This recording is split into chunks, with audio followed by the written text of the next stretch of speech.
The fat country roller works his engines hard, but they are very proud when he calls them very beautiful.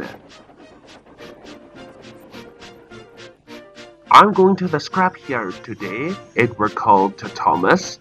What, already? You aren't that old, yapped Thomas. Thomas was only teasing.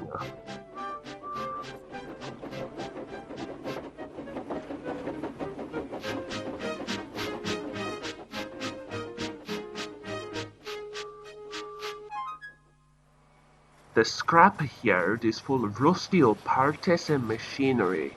They are broken into pieces, loaded into trucks, and Edward pulls them to the steel works where they are melted down and used again. Today there was a surprise waiting for Edward in the yard. It was a straight engine. Hello, said Edward. You aren't broken and rusty. What are you doing here? Each bit, Trevor. They're going to break me up next week. What a sham, said Edward. My driver says I only need some paint, polish, and oil to be spick and span new. But my master says I'm old-fashioned. Edward snorted. People say that I'm old-fashioned, but I don't care. The fat country roller says I'm a very notable engine. What work did you do? My master would send us from farm to farm. We threshed the corn, hauled the logs, and did lots of other work. The children love it to see us. Trevor shut his eyes. Yemundi. Oh yes, I like children. Edward set off for the station. Broken up? What a shame. Broken up? What a shame. I must help Trevor. I must.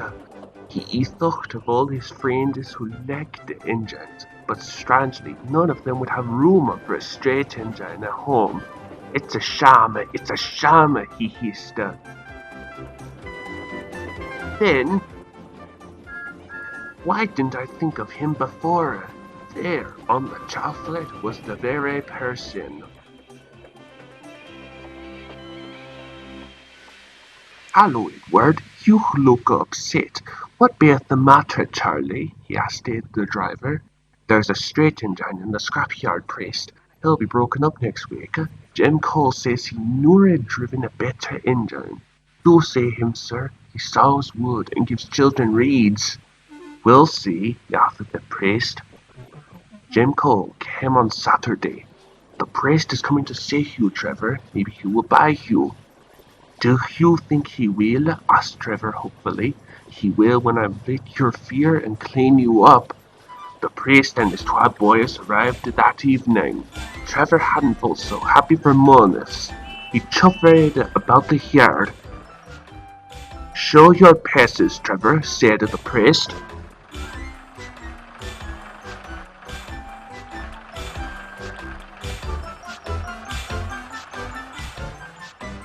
Later, he came out of the office smiling. I got him cheap, Jim, cheap. Do you hear that, Trevor? Cried Jim. The priest has saved you and you will live with the priest now. Beep, beep, whistled Trevor.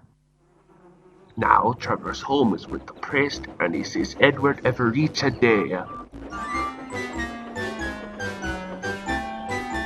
His painter is spotless and his brush shineth like gold. Trevor likes his work, but his happiest day is the church affair. With a wooden set bolted to his bunker, he chuffers round the orchard, giving reeds to children. Long afterwards, you will see him shut his eyes, Yemundi. I like children, he runs happily.